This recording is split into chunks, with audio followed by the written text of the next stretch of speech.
Hello. Hi. How are the thunderstorms? They actually stopped just now, so that's good. I think everything should be fine. I think they're supposed to start up back later today. Um, I'm going to um I can hear my husband talking in the next room. I'm gonna go close the door. I'll be right back. Oogie.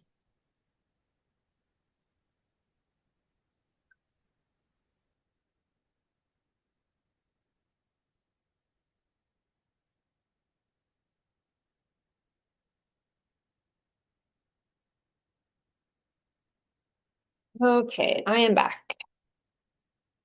Looks like we have some people here. Oh, hi, Kelsey. That's Kelsey Brakel. Um,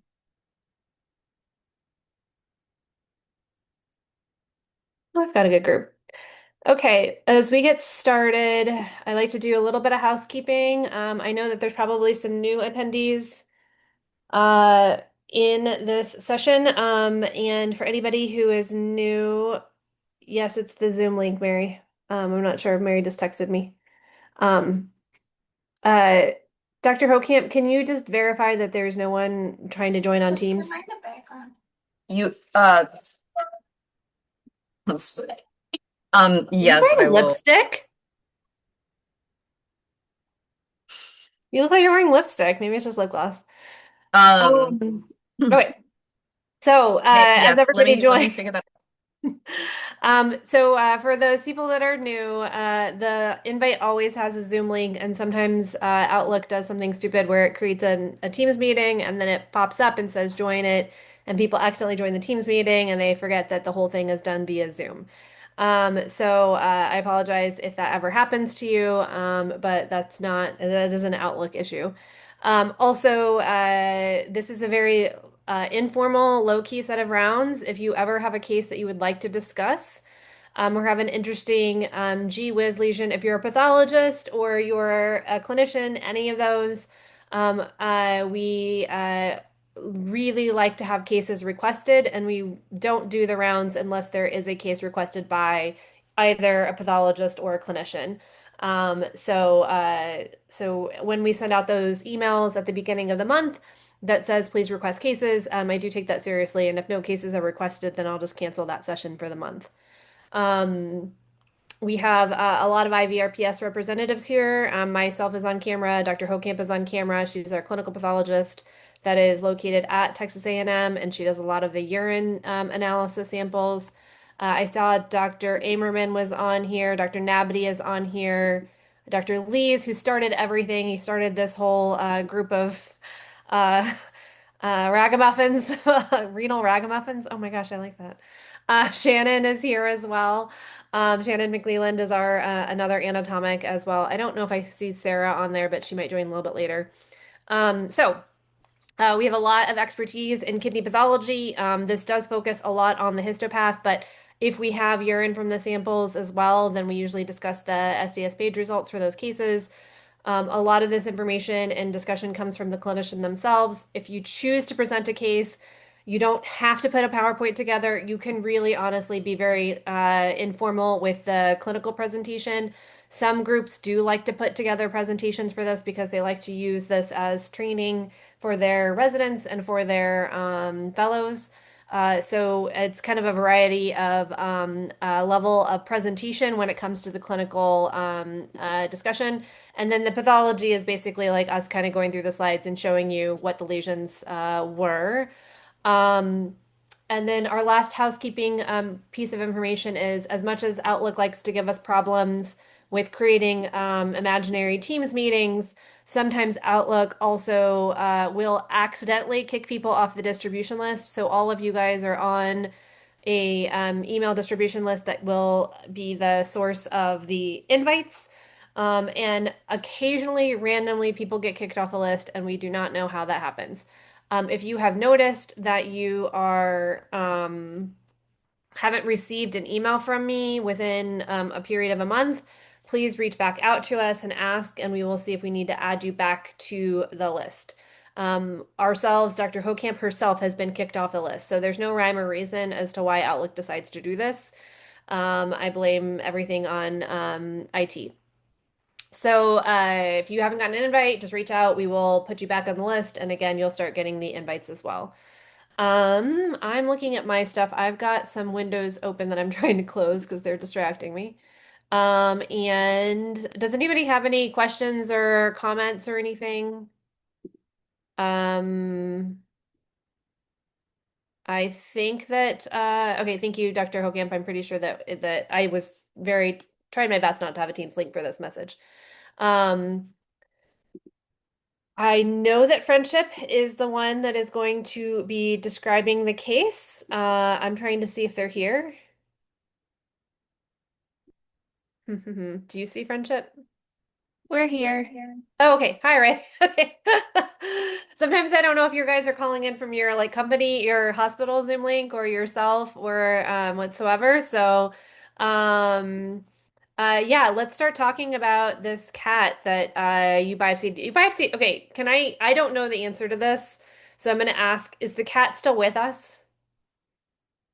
Yes. Ooh, we have an echo, so we might need to turn that off. Okay, this is good news though, because I always get a little worried whenever we do something like it's 2 months later, we're not really sure what's going on. So, It's good and bad news. oh, Can I? Oh, okay, I wait, think can it's you? better. I don't hear the echo anymore. Okay. Yeah, Blueberry actually came in today. We're talking about starting her on dialysis and trying to get a transplant maybe. Um, do you want me to pull up? I made a three Yeah, slide PowerPoint. that would be great. Yeah. Okay. How do I, I don't know how to do this stuff. How do I Do you share have your this? PowerPoint filled It's up? right there, yeah. Okay, so go back to the other screen Okay. and then hit share. This? Yeah.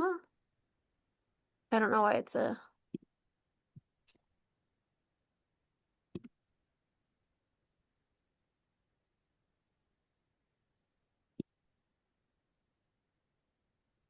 I am surprised Dr. Skinner is helping Dr. McAtee figure out Zoom. Didn't you train with Zoom? Like, isn't that part of your like residency training these days? Is it working? No, I think you have to go back here now Oh, okay. and try sharing again. There you go. Oh, okay. Yeah. Okay, I can see something that's getting okay. Oh my goodness, look at that face. Okay, I can see it. Okay, that looks good. Yep, that's perfect. Okay. So Blueberry is a 5-year-old female spayed ragdoll who the owners made sure to tell me is inbred, who originally presented for PUPD and weight loss to the primary vet on April 17th, at which time she was found to be anemic. Hematocrit was 22.5%, was azotemic BUN 106 creat 3. Albumin was low at 1.8, and then the UPC was 9.2, and ultrasound was pretty unexciting. And so then I saw Blueberry a few days later. This actually isn't Blueberry, it's just a cat that looks like Blueberry. The first one was Blueberry. Azotemia was pretty static, BUN 126, creat 3.4, UPC was 9, blood pressure 150, and we had sent her home on Varenzen, and then the owners were going on their honeymoon. I'm gonna stop and ask because there are a lot of pathologists on this call. What's Varenzen? I did have to look it up when I was writing up this history. What's it for? You're asking me? Yes, or Oh, any okay. yes, a clinician. For helping improve her anemia. Okay. Now Ray's It's going to tell you how it works. So then she came back a month later for her biopsy. Her PCV was improved at 27%. Azotemia was stable, and her biopsy went really smoothly, no complications, despite her being so tiny. And then, yeah, I don't know if you want to go into the biopsy now or. Yep, we can do that. Okay. Um, and so is there a reason that you guys chose Ronsin versus, I mean, I just know people mostly use darbepoetin, so is there a specific Um, difference? Mostly just because they can give it orally at home, and so it's Oh, easier okay. and cheaper than Darby. Okay, cool. Yeah, I do know when I was writing up that history, it was a drug I was unfamiliar with. And so I had to Google it. And I knew if I didn't know it, and I do a lot of these things, then I'm sure a lot of pathologists would also not be aware of its mechanism of action. That's because you don't have a bunch of cats that have kidney disease. True. Do a lot of people use it these days? Yes. Oh, okay. I think a lot just That's coming from a pathologist, so I should actually shut up. okay, I'm gonna start to share. Can you stop sharing so that I can show my screen? Okay, cool. Um, okay. I want to share that one. I'm going to allow share. Okay. Um, Hopefully you guys are seeing some biopsy cores, correct? Yes. Okay, awesome. So uh I will say that we get a lot of good histories. It's much better if you're a pathologist that's on this call and you're a straight diagnostic pathologist, you understand that you get a lot of one-word histories and sometimes they're insufficient and really frustrating. And so we get at least some information, a lot of information. Sometimes we get the entire medical record that gets faxed over to us, especially when it comes from Friendship or UC Davis. They just send us the whole medical record, which in its end also covers its own problems because then you have to find all the important information. So, um, but I guess a wealth of information is better than a dearth. Okay, so we have some cores here, and you can hopefully see. I know that I'm showing the trichrome. I'm going to move back to show the H&E soon. But hopefully you guys can see at the bottom we have skeletal muscle. So it's a small cat. A lot of our cat biopsies, I will say, are successful in catching cortex and getting a sufficient amount of cortex. But I will say that not only do they get cortex and a good number of glomeruli, but they also get some medulla or skeletal muscle. So it's not like we get a lot of samples that are absent of cortex anymore. It's just that we get cortex and a bunch of other tissue at the same time. That seems to be because we've been getting a lot more cat biopsies recently. And so it seems to be more familiar that we get cortex plus as opposed to just absence of cortex. Which is good because obviously we don't want to go through an unsuccessful biopsy procedure and not have any cortex for evaluation. So when I am writing these reports up, I always tell the clinician what samples they actually did obtain to give them more information about how successful their sample harvest was. And I most of our patients are usually biopsied for evidence of or suspicion of glomerular disease. Dr. McAtee, did you tell us the UPC or UPC did was 9.2. okay, okay. I knew it was high and I just couldn't remember from the PowerPoint. Okay, so we know we have proteinuria, and that tells us that the glomeruli are probably going to be an area that is affected by the disease process. And so we have one good sample of cortex here, and I think this one has cortex out at one edge. This part is mostly medulla. So again, like I said, we have here's a tiny bit of cortex and the rest is medulla. So with our cat biopsies, we're seeing a lot where we definitely get good number of glomeruli, but we also get extra tissue such as medulla or skeletal muscle. So the cores themselves are quite busy, and we can already start to pick out the glomeruli throughout the sample. Um, and since this is a new, we do have a lot of new people that are attending. I'm not going to put anybody on the spot this week or this month, I guess. Sometimes I do pop quizzes, but I am going to let you guys look at things and kind of at least ask you right questions so that you can think of the right answers, and then we'll go through and discuss the lesions. But when I'm looking at a glomerulus, one of my first questions to myself is it, are there too many cells? Are there too few cells? Or are there just the right number of cells? And so it's a lot of like Goldilocks paradigms when I'm looking at glomeruli. And then the next question I ask myself is if I think there are too many cells, can I tell where they're located? Are they located in mesangial zones? Are they located within capillary lumens? Are they located within the urinary space? Or is it a mix? Like, is it some urinary space and some mesangium? So that's my next question.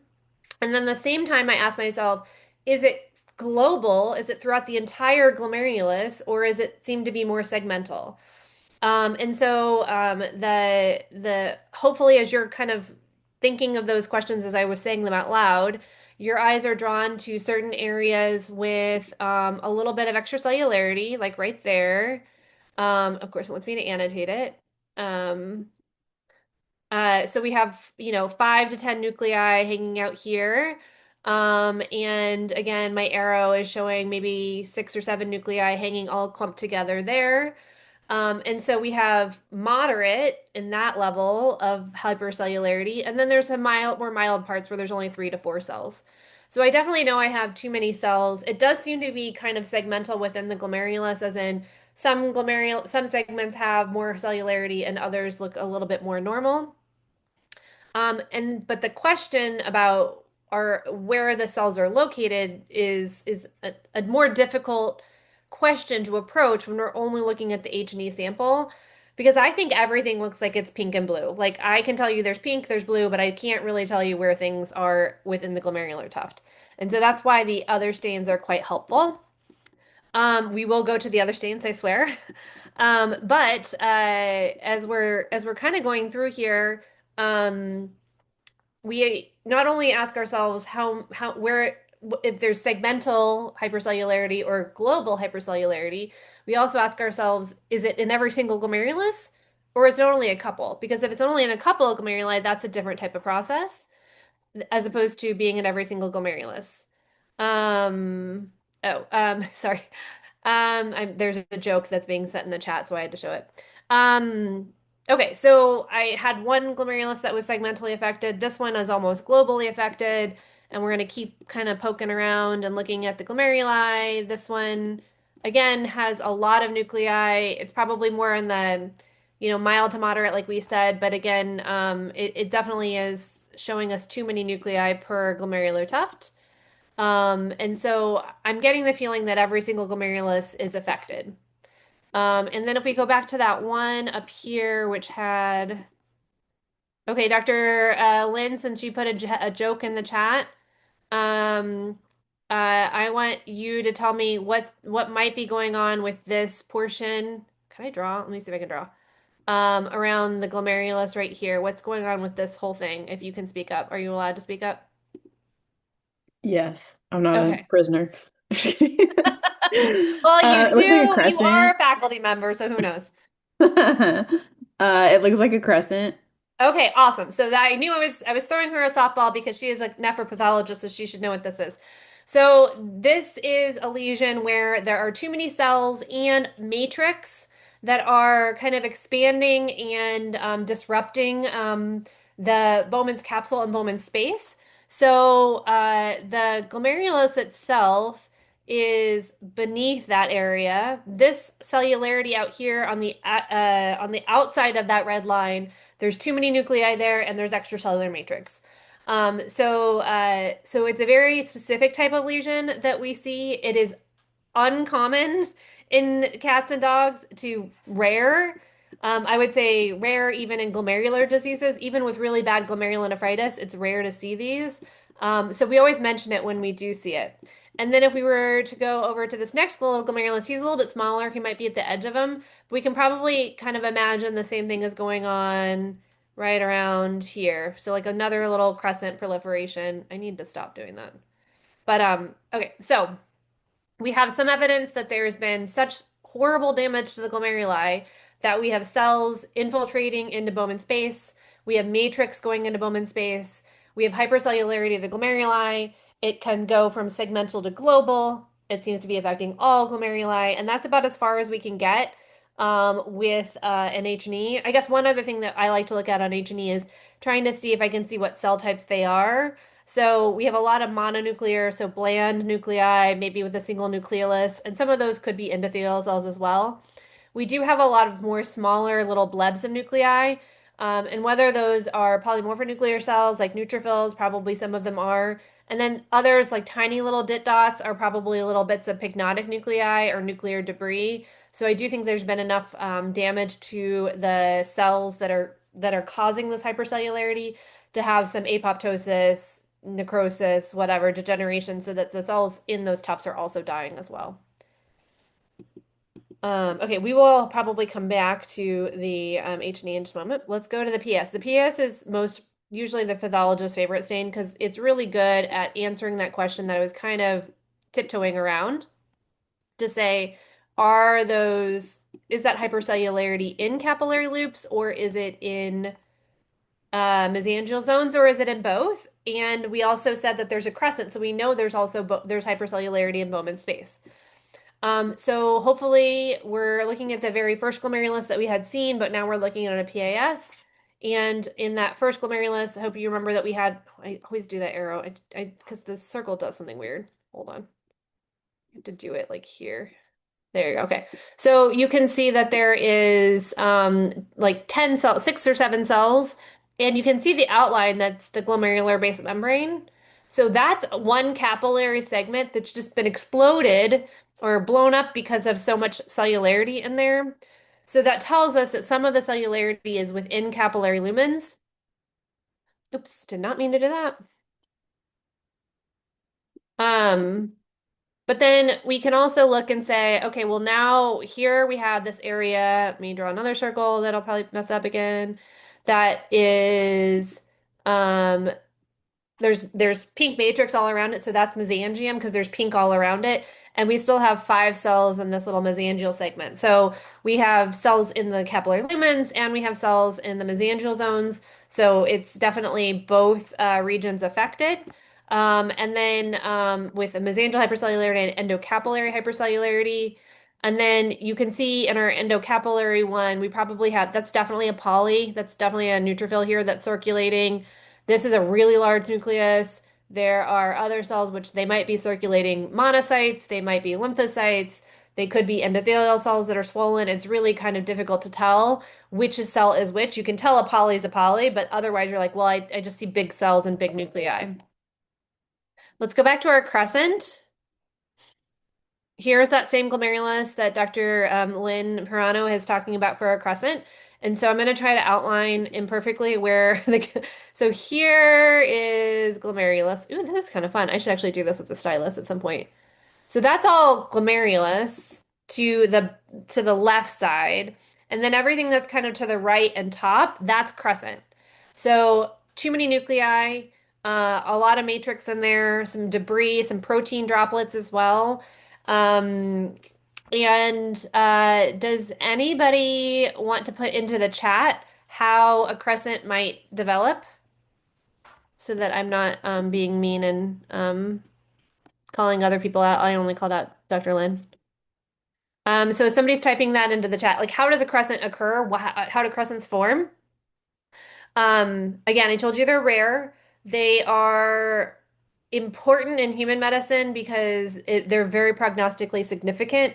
No matter what the disease process is, depending on if you have nobody wants to answer my question. Oh wait, we have it. Inflammation. Okay. Okay, so we have hyperplasia. Yes. Okay, so we have a couple questions or a couple comments.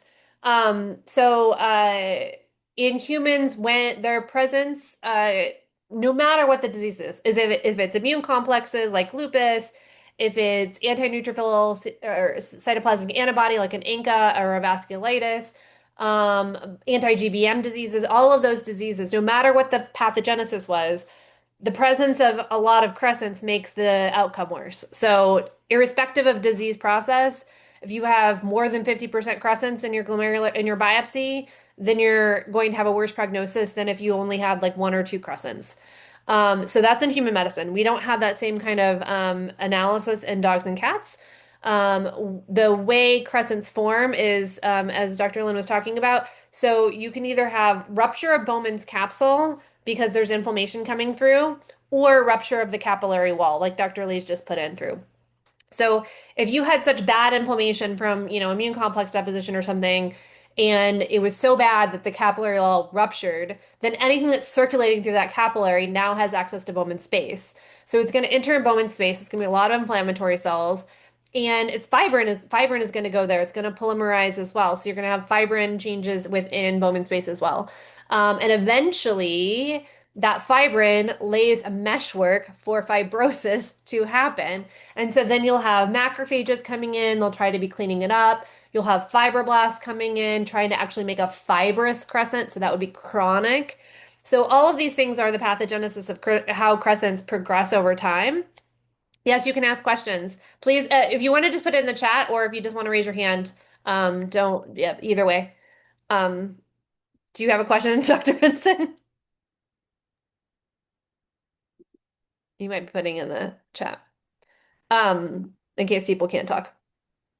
Okay, so that's how they form. So it can either be capillary wall ruptures or it could be the same thing with Bowman's capsule rupturing. So if Bowman's capsule ruptures, then anything that was in the interstitium can then come in and go from the interstitium into Bowman's space. Okay, so we have evidence that we have a couple of crescents. I think I counted like 3 in the biopsy.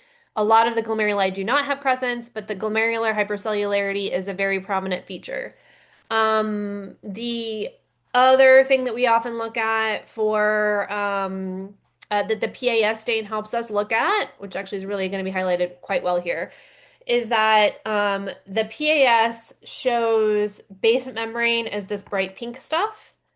And then it shows cytoplasm as this kind of paler, like light gray, pale gray to pink material. So it's very easy for us to see that we have basement membrane here, and then we have a podocyte sitting here in the middle, kind of stretched out, and like, I don't know, doing like one podocyte trying to cover like 5 different capillary loops. So a PAS stain can be very helpful for us to look at podocyte size, podocyte hypertrophy, nuclear size of the podocytes, and also say like, okay, if I'm looking at and I see a whole bunch of nuclei in Bowman space, that's clearly delineated from the glomerulus because I can see that really good pink glomerular base membrane. So in this particular one, I'm seeing, lots of podocyte hypertrophy. I'm seeing mesangial expansion. This is all mesangial material. The capillary walls themselves actually either look like they're the normal thickness and normal contour. They're occasionally thickened and double and kind of like basket woven occasionally, but most of the time they have a pretty good contour and smoothness. And what's mostly expanded is the mesangial zones. Okay, so I said that based on my information early that looks like it was a hypercellular. Wasn't entirely sure what the pathogenesis was, but it was definitely hypercellular glomeruli. Before you do anything else, oh shoot, I know it's because I did want to raise a question while you've yes. got that up there. You're shooting for what, 3 or 4 micron sections with these PAS stains? Yeah, so each And of our serial sections are 3 micron thickness. so some of these basement membranes or these membranes around the glomerulus look a little bit thick, and there seems to be around some of the glomeruli an almost lamellar fibrous tissue reaction, but I don't recall seeing this. This is the trichrome. This No? one is the trichrome. I switched from the PS to the trichrome, so now we're looking at trichrome. Yeah, I'm just curious the interpretation of that. What looks like thickened membranes around the glomerulus and the kind of slight expansion of connective tissue that surrounds some but not all of those glomeruli. So it's kind of a reaction in the interstitium. Yes. Around there. You Yeah, agree so or yeah, it's totally true. So we have we talk about that as a type of lesion that has a certain type of pathogenesis. So when I see kind of this lamellar appearance, I would call this periglomerular fibrosis. Now, if I see, hold on, let me go to another one. This is thickening of Bowman's capsule basement membrane. So hopefully people can see there's a difference between this really discrete blue line and fibrosis that's kind of like woven and has some, cellularity to it. Oftentimes they happen together. So it's usually common where you'll have a little bit of thickened basement membrane of Bowman's capsule and you'll have periglomerular fibrosis. The pathogenesis of that lesion is usually due to synechia. So usually there's an adhesion between Bowman's capsule, which is out here on the left side, and the glomerular tuft. So when they adhere to one another, that means podocytes have been damaged, podocytes have been lost, they stick to each other, and now things that had been circulating through the glomerulus, and this happens as crescents as well, can then get out into the interstitium. And sometimes even if there isn't a crescent or anything like that, just the main adhesion will allow the filtration to go instead of just across from the GBM into Bowman space. Now it's going across the GBM and it's getting out into the interstitium. So all that filtrate pressure, all of those things could accidentally get into the interstitial compartment, and that's going to incite a reaction within the interstitium. So just urine pressure going from the capillary wall and accidentally getting into the interstitium will cause that. We even call that misdirected urine flow. Nephropathologists have terms for everything. So they would call it misdirected urine flow, which means that the things that should have only stayed from capillary lumen across GBM into Bowman's capsule are now going all the way into the interstitium and inciting fibrosis there. I hope that Well, helps and answers your question. I have another question, and your comments about the podocytes in there being enlarged. Are you going to anticipate seeing disruption of foot processes? Yes. Or Yeah, are you exactly. thinking Yeah, and you're we'll going have to the see EM that? for that. Yes. Okay. So, and a lot of times for histology, the way we get these biopsies back is I usually get the PAS and the H&E on the very same day, and it's usually the day after the biopsy was received. So I'll get those two stains, and then I get the trichrome. Maybe we do those as a batch, so I get those kind of on a Thursday. So I look at all the trichromes together, and then I'm gonna look at one more. I'm gonna show you one more stain, which is the Jones stain, and that's gonna be really good for basement membrane. But when I'm looking at the trichrome, I'm looking. Oops, sorry to mean that. For again, fibrosis, which you can see we had that periglomerular lamellar appearance. We also have interstitial fibrosis. You can see that these tubules are separated from one another by a little bit of fibrosis and edema. They should be immediately adjacent to each other, and they're not. They have a little bit of a gap between the two. And so we have periglomerular fibrosis, we have interstitial fibrosis, we have kind of extra increased amounts of matrix within the glomerulus. We don't say glomerular fibrosis, we say glomerulosclerosis. And that just means scarring of the glomerulus. It doesn't it's just it's the way the term is used is to imply that the glomerulus has been injured enough to have scar. And most of the reason we don't say the word fibrosis is that when you go look at these glomeruli on ultrastructure, they don't have fibrillar collagens. Usually they have just extra matrix. So it's the same exact matrix that would normally be there, which is not fibrillar collagen. It's mostly basement membrane collagen. And it's just increased in amounts. And the mesangial matrix itself is increased as well. So there's not really true like collagen with the striations that we would often think about and the linear rows of collagen. Instead, it's just a whole bunch of extra normal material, and that's why they use the word sclerosis. So I have an idea that there's a lot of interstitial fibrosis and chronicity in here. We've got some glomerular scarring. We have adhesions. We have periglomerular fibrosis. I think the podocytes look like they're damaged. I've got these really prominent podocyte nuclei. Here's that one guy who on the PAS stain was really stretched out, and now we're in a different section, so he's a little bit more stuck together. And so that's all going on in the trichrome. So there's evidence of chronicity. And as I get to the next stain, Ray, remind me of how old this cat was? She's 5. 5, okay. Okay, so this is a lot more chronicity than I would want in a 5-year-old cat.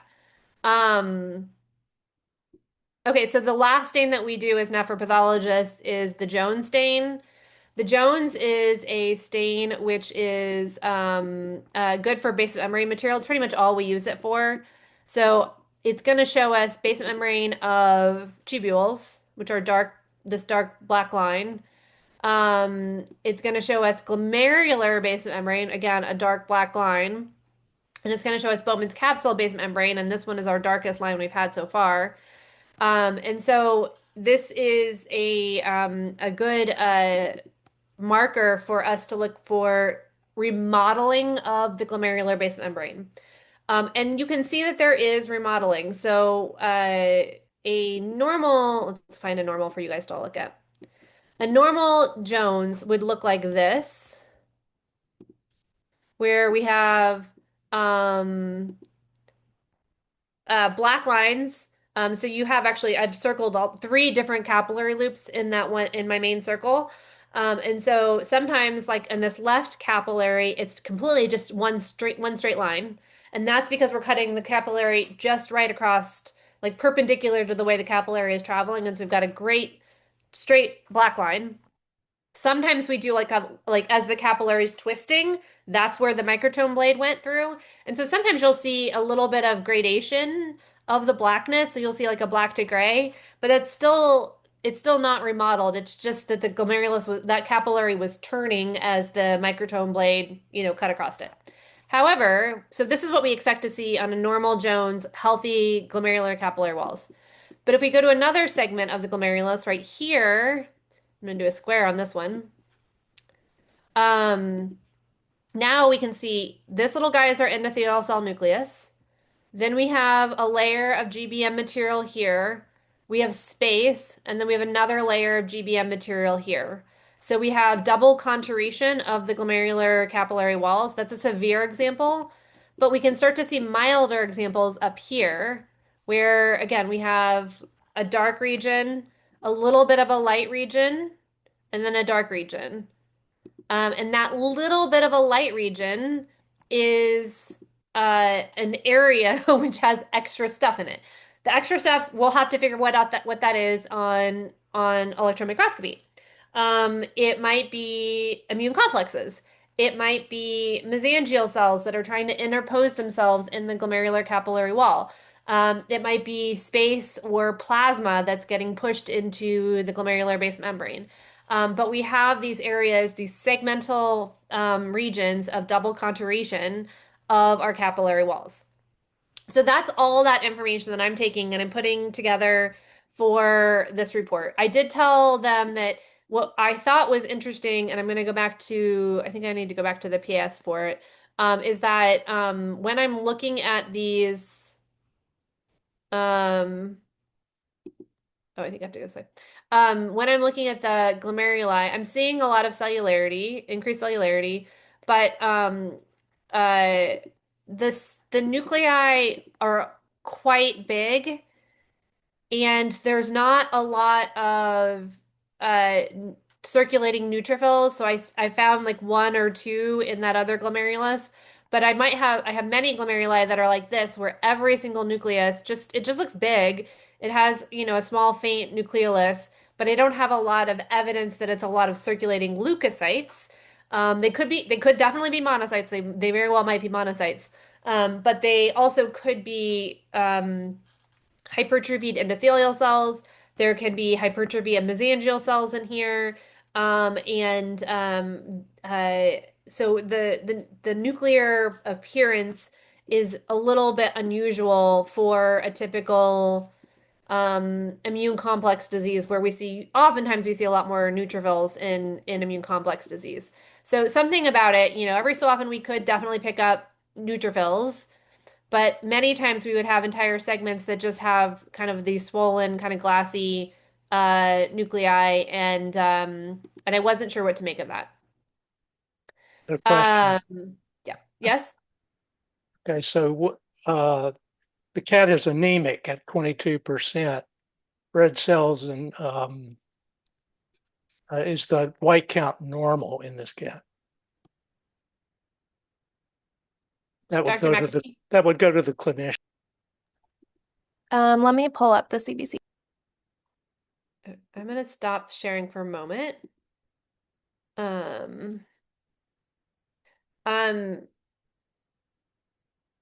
As she's looking at that, I'm gonna get ready to share the IF. So usually the next step we get is we get the IF like kind of that same week just because we batch all those together. But I have to open up that file. 1 second. My question about CBC isn't totally critical. It's just I always look at all of that context when I'm trying to Yes. evaluate those sorts And of things. I think that uh I will say that we see a lot of times where expect it's more common in dogs, but where we do truly have immune complex disease and the immune deposits and the complexes are attracting neutrophils, no matter what the white count is. It's all the neutrophils are going to the glomerulus. They're homing to and targeting the glomerulus. And so that can often be a little bit of a helpful piece of information of like, okay, well, we know that there's truly a nephritis here, and truly glomerulonephritis. I'm going to show you quickly not quickly, I'm going to show you the immunofluorescence. So when we do immunofluorescence in cats, we have a limited panel that we can look at. And actually, I was just discussing this with Nav at AMC that we actually don't have great antibodies, or I should say fluorescently labeled antibodies. We purchase these all commercially. We do not make any of these in-house. But we don't have great fluorescent antibodies for complement proteins in cats. We do have a good one that works very well in dogs. But we still, for some reason, nobody's been able to produce us a good anti-C3 fluorescently labeled antibody.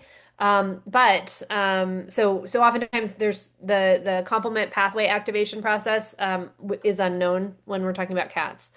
Hopefully you guys can see that this is pretty bland. This is the IgG. This right here is the vague outline of a glomerulus, and it's that hazy kind of gray, hazy pale green that is all similar to what's going on in the tubular interstitium. So there's nothing really striking within the glomeruli. The lambda has a lambda light chain, so that's a light chain antibody.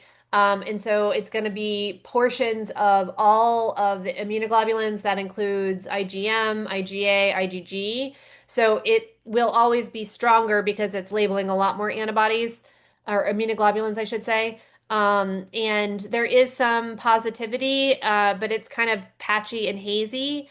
And so we're not seeing really great granular DIT dots that we usually see with our excellent immune complex diseases. Again, we had other areas. It's almost kind of like linear and oozy. I know these are just very like bland words to say to describe IF patterns, but when we see a true positive IF, we would want like every single glomerulus to have DIT dots like this tiny segment does here.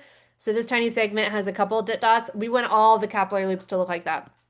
We also have a tubular cast, which is not something we typically see either. And so that does suggest that some kind of protein material or is kind of oozing into a different space. And I totally forgot, Dr. McAtee, to talk about how there was a vasculitis going on in that cat as well in that kidney biopsy. So I can bring that back in just a moment. But that's so the IF was there's some hazy staining with lambda, but nothing really strikingly convincing of immune complex disease because the pattern of granularity just didn't seem right. And the IgG was completely negative. Okay. Next. What do you guys want to see next? I'm assuming you guys want to go for the EMs. Hopefully. Okay. I'm gonna, as you guys, did you find out the CBC? Yeah, the she did have a leukocytosis at 19.8. Neutrophils were within normal at 10,000, and then a lymphocytosis at 8,000. Okay. Cool. I'm just trying to get the right stuff up here. 1 second.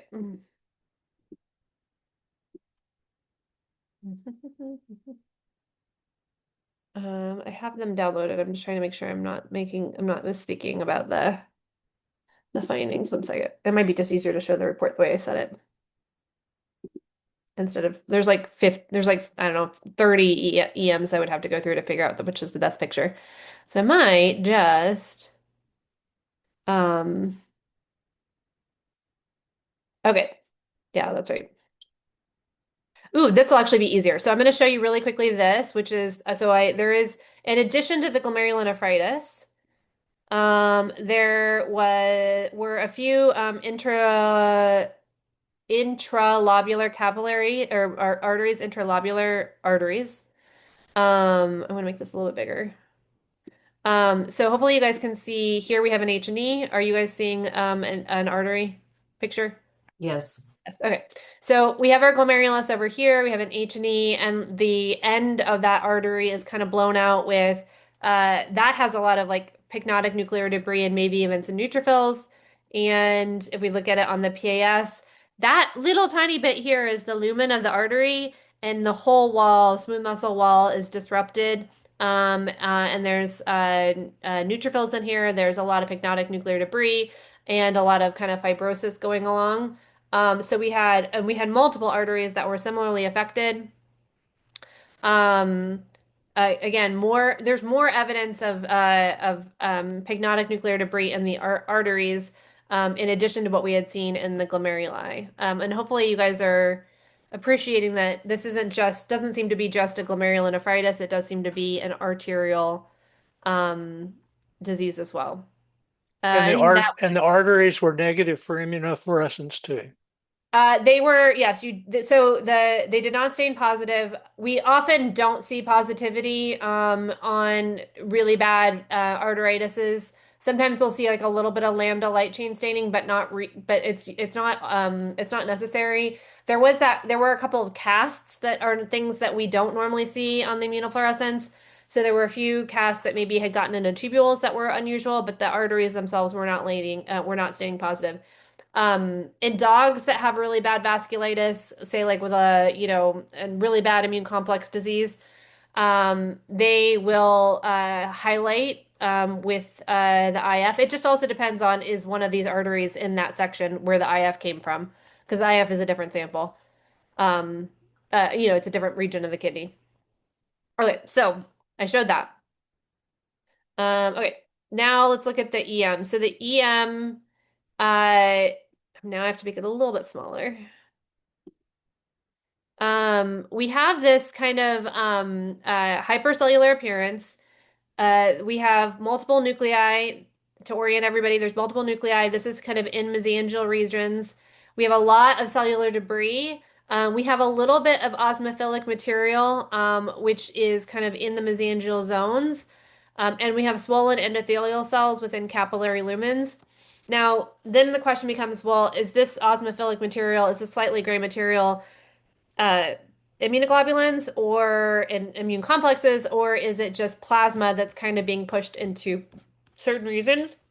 And so it's more about repeatability and variability of that material.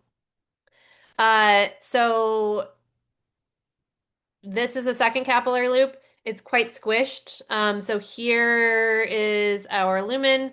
Here's a very huge swollen endothelial cell. Am I allowed to, can I write on this? Highlight? Can I do this? Let's see. Oh yeah, hey look. Okay, so here's a really swollen endothelial cell. We have a very small amount of lumen, and the capillary wall is kind of squished together, probably because there's extra material in Bowman space. Our endothelial cells have lost their fenestra. Their fenestrations are no longer easily able to appreciate. And this particular capillary doesn't have anything that looks like that osmophilic material. Instead, everything that we're seeing here is cell cytoplasm. You can see a lot of debris of cell cytoplasm in that capillary. Again, other capillaries where the glomerular basement membrane is of normal thickness, but do not have the osmophilic material, the light gray material, so they don't have anything that would be considered deposits. The endothelial cells are no longer fenestrated the way they normally are, and the foot processes are not visible either. So we have a lot of cellular lineages that are damaged right now. We have endothelial cell damage, we have podocyte cell damage, and then the glomerular basement membrane varies in its lesions. Here is more of that osmophilic material. And I know we have some like knife marks in this particular part of the glomerulus, but all of this gray material is when the way plasma looks like on EM. If it were true deposits, they wouldn't be as blobby as this. I know it's a stupid word. And they wouldn't have this kind of like, you can see there's even variations and variegations of this osmophilic material. And plasma likes to do that. Hyalinosis likes to do that, where it just kind of oozes. It's like more of like a suffusive oozing process, and it just piles up, and then you have kind of a little bit of debris hanging out. So in our experience, this is what we see with hyalinosis, and not with immune complexes. And then the fact that we have the negative IgG, oops, sorry, the negative IgG on immunofluorescence also supports that that's not immune deposits. It's actually probably just oozing plasma. Here is just showing podocyte injury, a lot of microvillus transformation of the podocytes, and again, hypercellularity. So we thought this was a very complex case, and it was not a straightforward one. Of course, the very first one that Dr. McAtee requests from us for this year or for the summer is one that isn't just straightforward. But my diagnosis was quite wordy for those of you guys who are pathologists and like to read the people's diagnoses. It was quite descriptive. Let's see, hold on. I said membranoproliferative pattern of glomerulonephritis, but no definitive evidence of immune complex deposition. I talked about the arterial necrosis. There was tubular degeneration and some red blood cell casts. And then there was the interstitial nephritis, fibrosis, and tubular atrophy. Even though the most common etiology of membranoproliferative patterns is immune complexes, it is not the only one. There are other diseases that can cause a hypercellular glomerulus, specifically direct damage to endothelial cells. So toxins or Shiga toxin that damages endothelial cells will cause very similar things. Sometimes when you damage neutrophils directly, so that's a anti-neutrophil cytoplasmic antibody disease. Again, mostly in humans, we don't see really in dogs or cats. Or if you have overactivation of the complement system, that can cause some of these things as well. We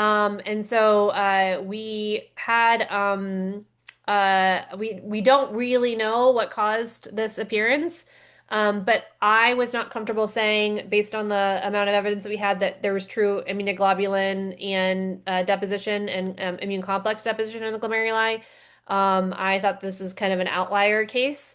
And that's why we kind of did more of a descriptive diagnosis and not a definitive bucket of ICGN as our diagnosis. Let's see. And then you said there's an update. She's not doing well. You're muted. Sorry. So after the biopsy, I put her on 1 mg per kg per day of prednisolone, and she was doing all right at home, but she has lost a pound, and she's like 4 pounds, so she's lost 25% of her body weight. And she had recheck lab work done with her primary vet, and her BUN was 224, and her creat is 7.5. Her albumin was 2.7, and they felt like she was a little bit dry on exam, so we started her on some sub-Q fluids. I had them order chlorambucil, and I saw her today, and her BUN is 234, creat is 6.5, potassium is 5.6, hematocrit's okay, total protein's okay, and so we had a long conversation about starting her on dialysis and then potentially lifelong dialysis, or if we could get her a transplant. Owners are interested in all of the above, but I guess I'm just still not sure if I should even be immunosuppressing this cat. But So she's been having prednisolone for almost 2 months, and the chlorambucil is more recent. the chlorambucil is just ordered. We haven't started it yet, but Oh, okay. plan to start it this week. Oh, so obviously I'm gonna let the clinicians talk about that because they're the ones that are more knowledgeable. I mean, even if you don't find immune complexes, it doesn't mean the immune system isn't driving part of this, right? Sorry. So yeah, so like it doesn't mean that there isn't immune system damaging the glomerulus. It just means that I'm not seeing definitive evidence of complexes. So I don't think that the lack of complexes means immunosuppression isn't worth it. I'm just saying I couldn't put it into that same bucket of our typical ICGN cats that we've been seeing. This seems to be a little bit of an outlier, and I'm really curious about how. And we did try to do IHC to see if we could label those nuclei, those glomerular cells, if they were endothelial cells, to see if it's really bad swollen endothelial cell disease. Our IHC hasn't been working because they needed to order a new antibody. So I can't label those big nuclei with the nucleoli. I can't label them to figure out what they are. But we have it on order to get that antibody working again and try to get that labeled to say maybe they're just really bad endothelial cells and they're not actually circulating leukocytes. I see two hands as well. Anyway, Ladislav, did you have a question? Yes, Good to see your hello. face. I have a question. Do you think these changes in arterioles could be related to hypertension? And this is a question for clinicians if the cat is hypertensive. Yes, I did specifically ask that, and I can't remember the answer. Ray? The blood pressure we have on her was 150. Tried to get another one today, but for reasons beyond our control, we did not. Yes, I did specifically say what's going on with the blood pressure. Could this be hypertensive induced arteriosclerosis or arterial damage? I'm Okay. not sure that blood pressure's high enough to do that, but Right. I taught vascular pathology at a medical school. It's a consideration. I was wondering a little bit more about that high lymphocyte count might suggest an overactive immune system or an overstimulated immune system and maybe some degree of autoimmunity happening in that cat with a vasculitis going on. We don't know how widespread that vasculitis is, but there's a lot of potential for an overactive immune system there. But I would Are also you- say clinically, we have plenty of patients with our traditional immune complex glomerular cases with absolutely normal lymphocyte counts. And I would say clinically, to me, that's not a huge factor that I would think has much of a implication. Patients that are dying of like fulminant acute kidney injury with immune complex GN with absolutely normal lymphocyte counts. So that's not been something clinically that has been a relevant factor to us. So the high lymphocyte count doesn't bother you. No. I mean, it may not. I mean, but if the cat's been on prednisone too, I would expect it to be lower. Do you have any, I mean, there's no like large lymphocytes in circulation. There's no possibility that there's a dyscrasia or something like that from the bone marrow. I haven't submitted a CBC for like path review, but I definitely could do that. We That just had crossed had my those mind, rare too. ones where it's like almost like an intravascular lymphoma and like the nuclei. Yours, I didn't see any mitotic figures in your case, but Sarah just had that one in we've had two in dogs where it's like there's just the nuclei in your particular case looked a little strange compared to what we typically see. Dr. Lynn Pirano also has a question about if we're talking about thrombotic microangiopathy, which is direct damage to endothelial cells that's affecting the kidney, does that actually change your treatment? Oftentimes we see that entity superimposed on immune complexes. In humans, they have just that entity. That entity you could just be on a drug and it can give you a thrombotic microangiopathy, and there's no immune system activation like that as well. So yes, that does definitely put them down a different treatment road in human nephropathology. In cats and dogs, we often see that endothelial cell damage in the setting of also having glomerular nephritis. So I think they would still try to figure out the glomerular nephritis and hopefully then the TMA will start to resolve. But I think as we start to get more and more of these cats that do have hypertension or not particularly this cat, but in general, I'm getting together cases for ECVIM and they definitely have TMA and it's just from high blood pressure And I think we're going to collect a lot more of these, but I'm not sure as far as how frequent it is in comparison to the other types of etiologies. Does anybody have any other recommendations? Would you guys immunosuppress this cat just on the, I mean, generally have any other choices for the clinicians that are on the call?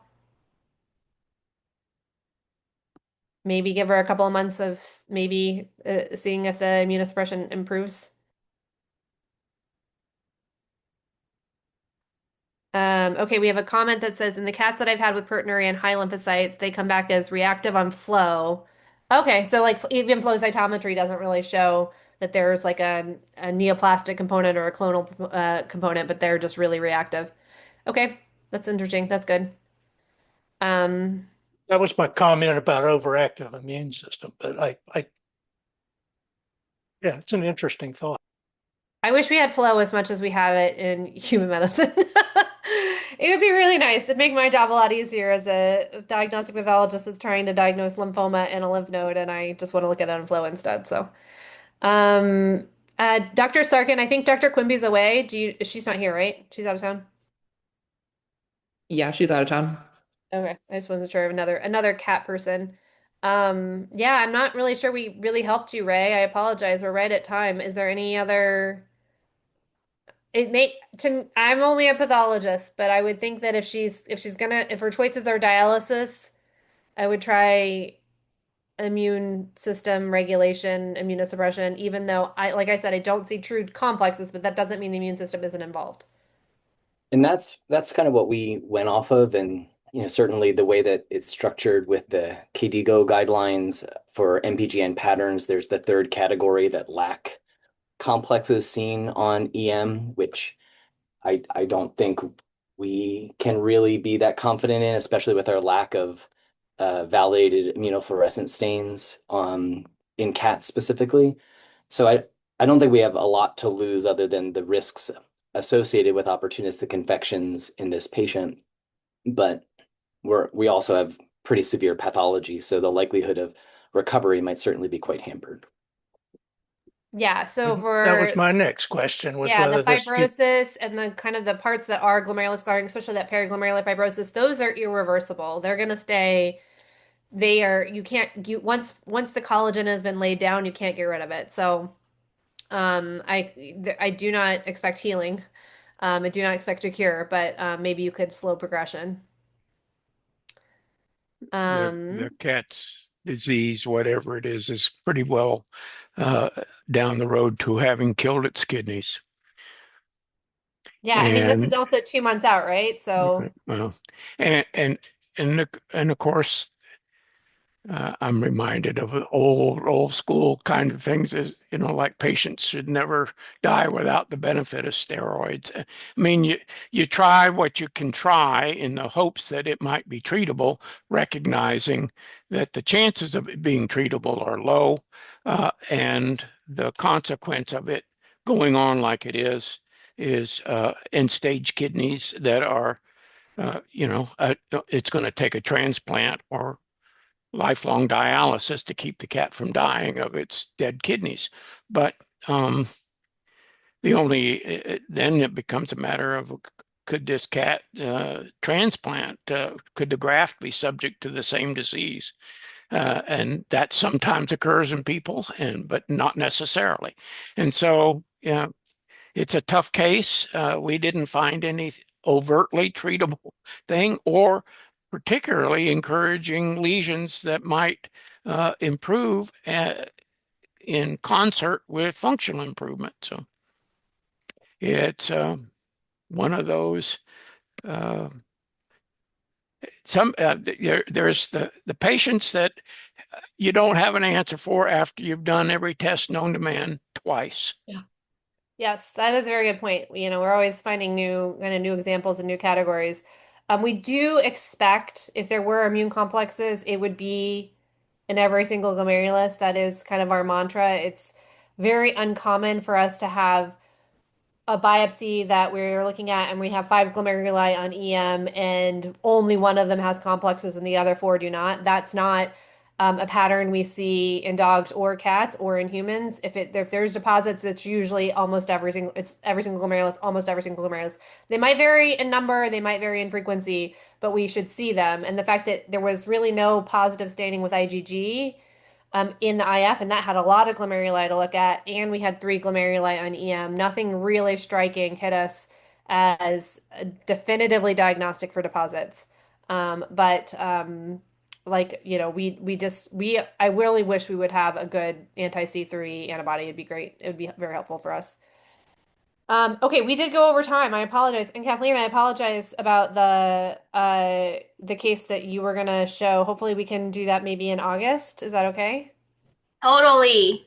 Okay. You said it's an autopsy animal, right? So we're not. It is not. The animal is Oh, still alive, it's still alive? as far as I know. Oh, okay. Yes. But we kind of like lost follow-up on it, so. Oh, okay. But there is histo, so she was going to see, but she There is didn't have histo. the PowerPoint, so she was going to see if she could get those images. Yeah, so this works Okay. perfectly. Okay, so we can do that in August. I think we already have a volunteer perhaps for August, unless we have a volunteer for a dead case. So if there is something that is living, I will still send out a request to make sure that we have a living patient taking priority. But if nothing gets suggested, we will definitely have rounds in August, and it might be a dead case and a GWIZ case. Yay. Yeah, and thank you guys so much for calling in. And if you guys have other comments or questions, let me know. And we will reconvene next month. Thanks, guys. Thank you. That was so fun. Thank you. Take care. Bye. Thank you.